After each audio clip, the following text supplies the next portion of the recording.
नमस्कार, मैं आपका पत्रकार साथी मनमोहन नेताम और आप देखना शुरू कर दिए हैं देवभोग डायरी। जैसे कि आप जानते हैं, देवभोग डायरी में देवभोग क्षेत्र के हर छोटी बड़ी खबर को लेकर हम आपके सामने हाजिर होते हैं। और आज हम आपको एक ऐसे शख्स से मुलाकात करवाने वाले हैं जिनका नाम है देवेन टांडिल। छत्तीसगढ़ के रहते हुए, देवभोग के रहते हुए पड़ोसी उड़ीसा राज्य में अपने गीत और संगीत को प्रसिद्धि हासिल किए थे और उन्हीं के नाम से उनको उड़ीसा के लोग भी ज़्यादा जानते हैं।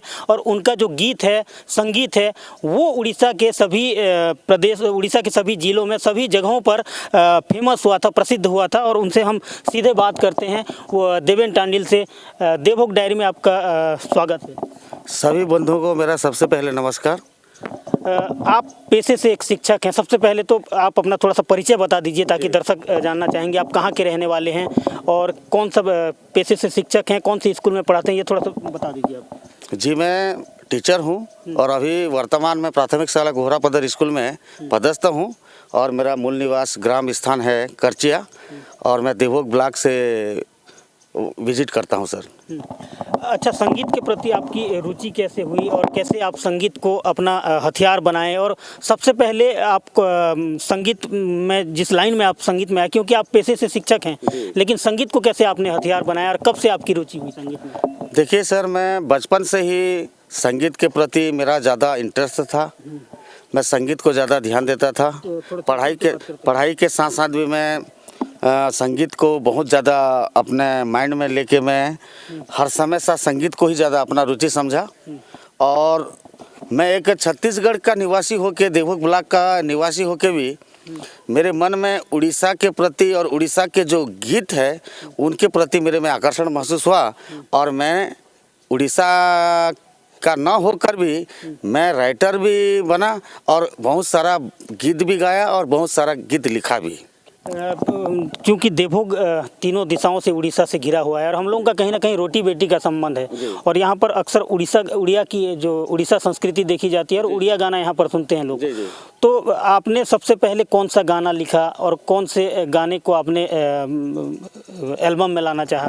क्योंकि छत्तीसगढ़ी भी ला सकते थे आप, तो उड़िया गाना सबसे पहले आपने बनाया या छत्तीसगढ़ी बनाया? सबसे पहले तो देखिए, मैं उड़िया गाना ही बनाया। और देखा जाए तो यहाँ पे नेताम जी, हमारे देवभोग अंचल और उड़ीसा का जो अंचल है कालाहांडी का, उसमें हमारा घनिष्ठ संबंध है। और मैं भी बचपन से, मेरे जो है ना मेरे मम्मी भी उड़ीसा की थी और मेरे जो वाइफ है वो भी उड़ीसा के हैं और मेरा संबंध उड़ीसा से घनिष्ठ है। और मैं जो है ना उड़ीसा और मैंने उड़िया संगीत को मैं ज़्यादा इंटरेस्ट दिया। इसीलिए मेरे मन में कुछ भावना फूटा कि मैं जो है ना एक एल्बम बनाऊं।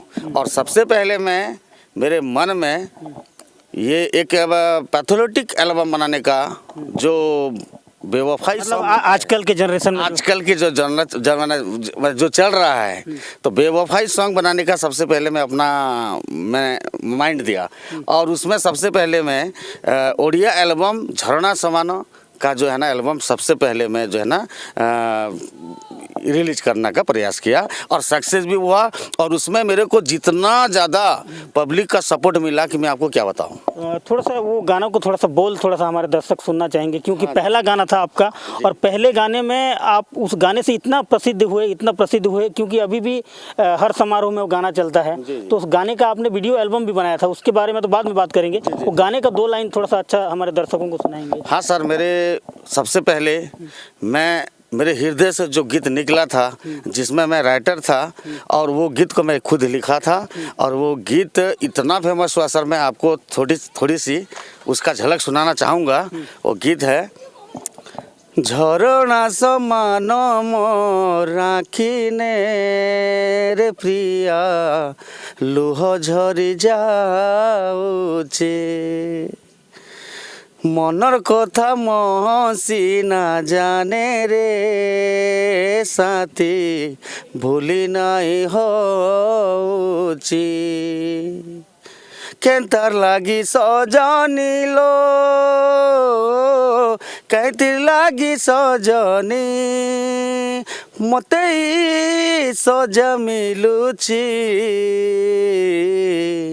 झरणा समान मोर आखी ने रे प्रिया लुह झरी जाऊची। ये मेरा पहला सॉन्ग क्या बात है, एकदम मज़ा आ गया है गाना। हालांकि ये गाने को हमने कई बार सुना है, एल्बम में या यूट्यूब में कई बार सुना है। इस गाने को बनाने के बाद आपने एक बढ़िया काम ये भी किया था कि हमारे देवभोग क्षेत्र के जो छोटे बड़े कलाकार हैं, उन कलाकारों को लेकर आपने एक वीडियो एल्बम भी जारी किया था। एल्बम बनाने के पीछे क्या राज था और कैसे आपने सोचा, क्योंकि एल्बम बनाना मतलब छोटा मोटा बजट नहीं होता।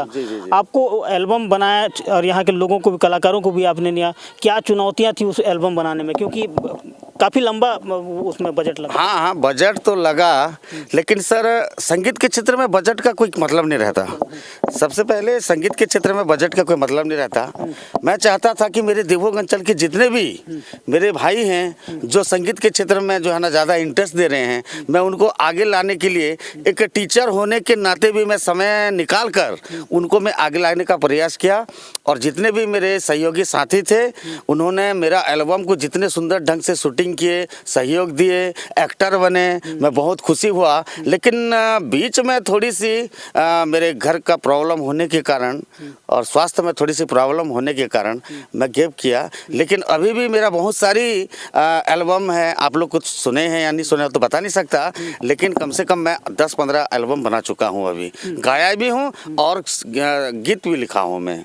आप एक ऐसे शख्स हैं जो देवभोग क्षेत्र के जो कलाकारों को यहाँ से संबलपुर लेके आपने गाना गवाया है और यहाँ की प्रतिभा को आपने निखारा है, क्योंकि यहाँ के लोग कोई नहीं जानते थे कि कहाँ जाके गाना गाना है, तो आपने बकायदा संबलपुर लेके सभी को गाना गवाया। तो आप क्षेत्र के जो प्रतिभावान, जो संगीत और गीत के प्रति रुचि रखने वाले, उनको आपने कहीं ना कहीं निखारने का काम किया है। लेकिन एक बात और है कि आप जैसे यहाँ पर एल्बम बनाए, 2 से 4 एल्बम बनाए शायद, कितना एल्बम? कम से कम मेरा 7-8 एल्बम है अभी, वीडियो एल्बम। जी 7-8 एल्बम बनाया। उसमें मेरे देवभोग क्षेत्र या देवभोग अंचल के जितने भी अच्छे जो हैं एक्टर, उनको मैं आगे बढ़ाने की कोशिश के लिए ही एल्बम बनाया मैं, और उसमें मैं खरे उतरा और मेरा बहुत सारी सब्सक्राइब भी मेरे को मिलेगी जी।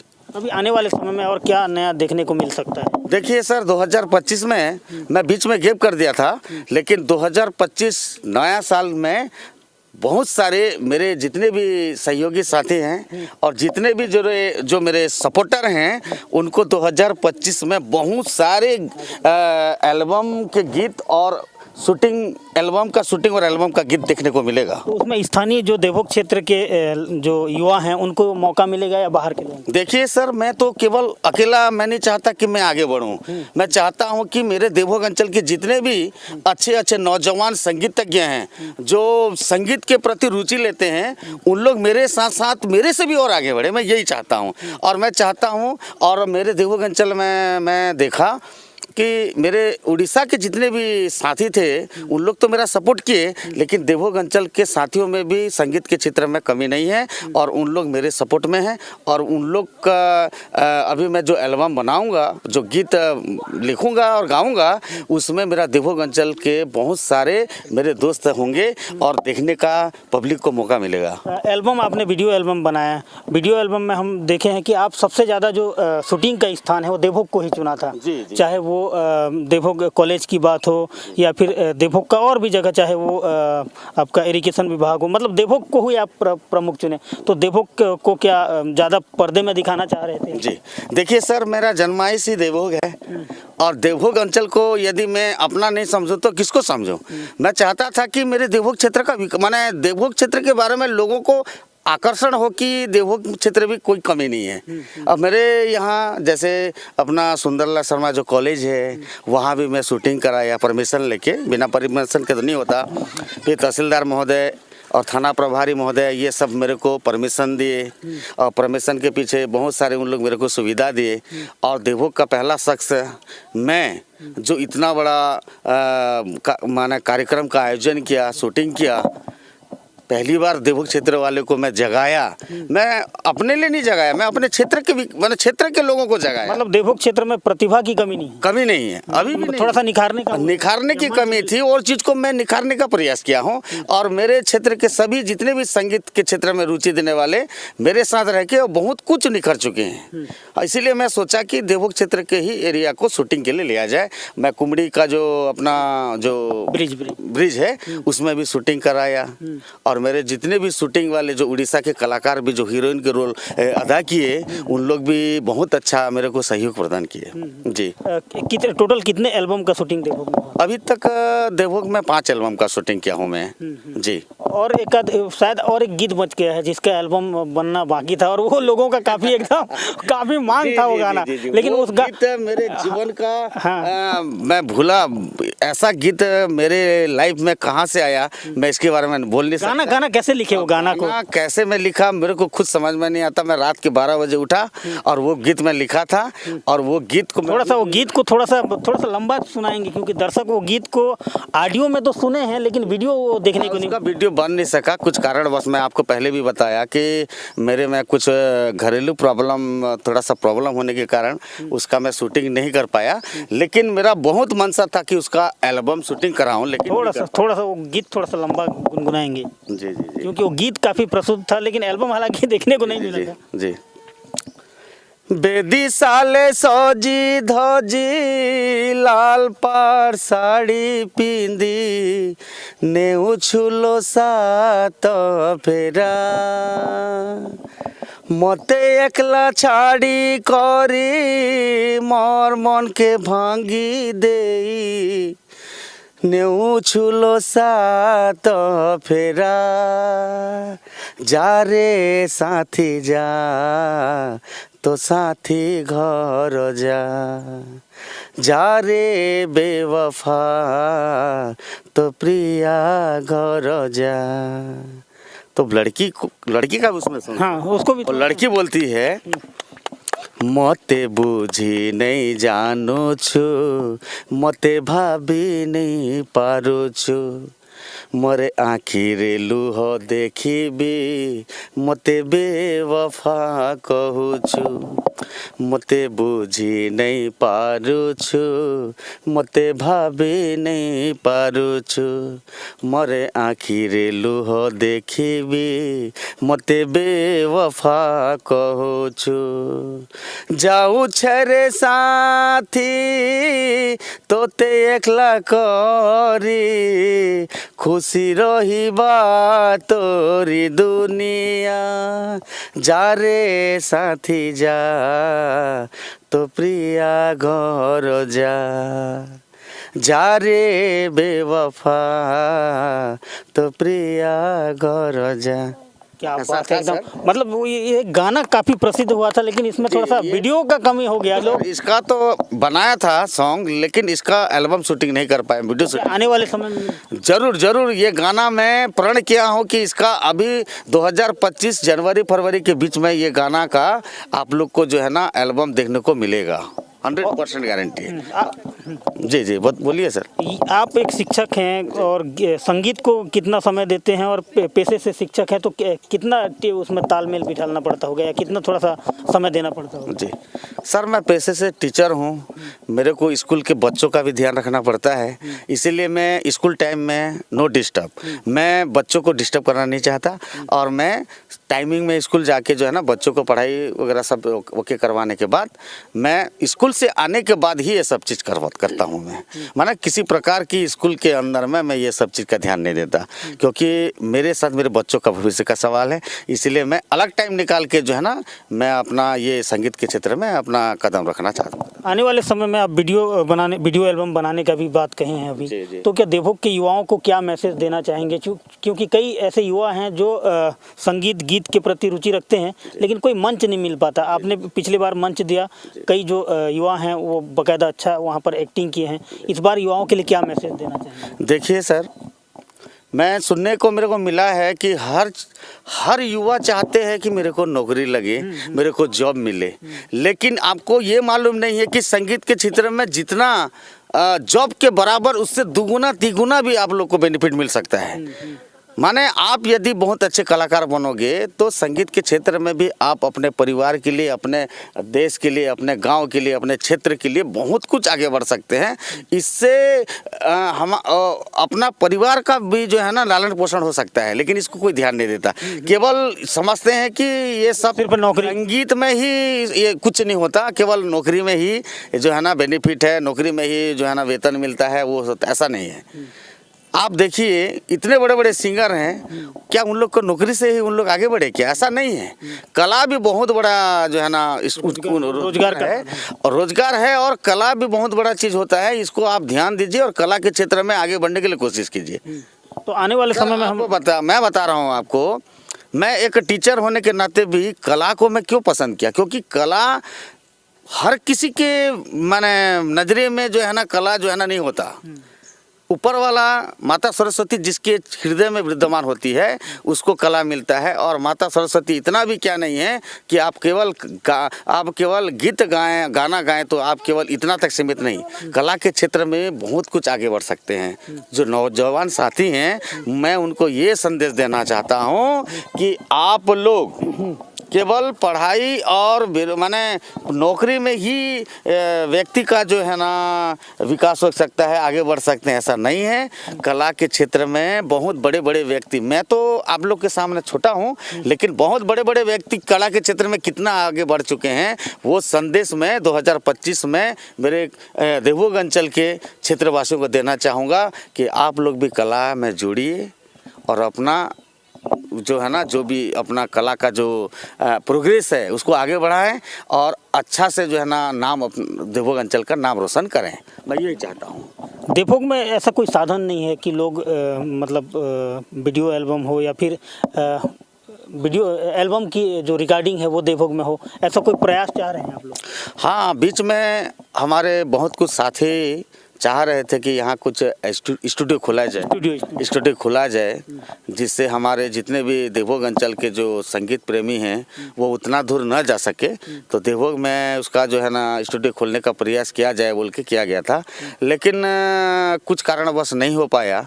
लेकिन अभी वर्तमान में हम लोग ट्राई कर रहे हैं कि देवभोग अंचल में भी एक स्टूडियो खोला जाए, क्योंकि बॉर्डर देवभोग से लगा हुआ है उड़ीसा का। वो भी कला के क्षेत्र में बहुत अच्छे हैं।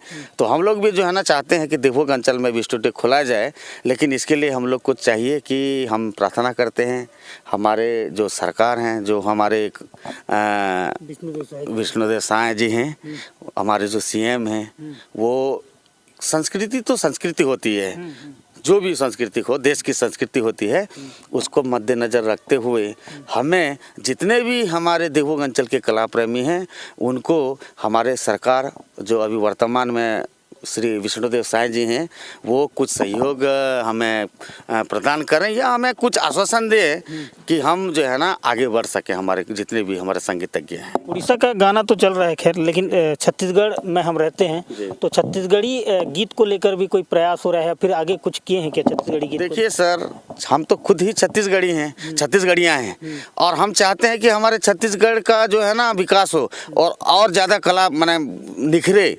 लेकिन बहुत जल्दी छत्तीसगढ़ का गाना भी हम लोग रिलीज करने वाले हैं। हम तो ठाठ छत्तीसगढ़िया हैं, लेकिन ओडिया एल्बम इसलिए हमको बनाना पड़ा क्योंकि हम लोग जो है ना हमारे में उड़ीसा और छत्तीसगढ़ में डिस्टेंस ज़्यादा है, और उसी के नाम से जो है ना कला के नाते और संगीत के ज़्यादा इंटरेस्ट होने के कारण वो उड़ीसा गए हैं। मतलब देवभोग तीनों का निर्माण होगा उतना जल्दी हम लोग छत्तीसगढ़ का ही छत्तीसगढ़ी गाना का हम लोग रिलीज करेंगे। 100% सबसे पहले छत्तीसगढ़ी का गाना का रिलीज होगा।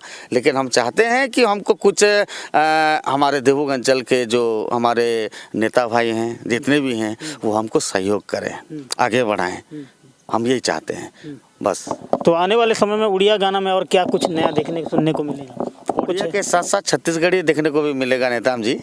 इसके लिए तो मैं आपको ये बोलूँगा कि 2025 जो भी आने वाली साल है उसमें मैं चाहता हूं कि मेरे देवभोग अंचल के सभी जितने भी कला प्रेमी हैं मैं सबको सपोर्ट करूंगा, उनको लेके चलूंगा और देवभोग का नाम रोशन करूंगा देवभोग अंचल का। उसमें ओडिया एल्बम का भी आपको देखने को मिलेगी और हमारे छत्तीसगढ़ गीत को भी आप लोग को देखने के लिए मिलेगी। धन्यवाद आज की भेंट मुलाकात के लिए, आपको अग्रिम बधाई। जी। आप अच्छा एल्बम लाए। तो ये हैं देवेन टांडिल, जो छत्तीसगढ़ के होते हुए भी पड़ोसी उड़ीसा राज्य में अपने गीत और संगीत से उड़ीसा के राज्य में प्रसिद्धि हासिल किए थे और आने वाले समय में छत्तीसगढ़ी गीत को लेकर जल्द आपके सामने कोई नए गाना लेकर आने वाले हैं। आज के लिए बस इतना ही। कल किसी नए मुद्दे को लेकर फिर हम आपके सामने हाजिर होंगे। तब तक के लिए नमस्कार, जय जोहार, जय छत्तीसगढ़।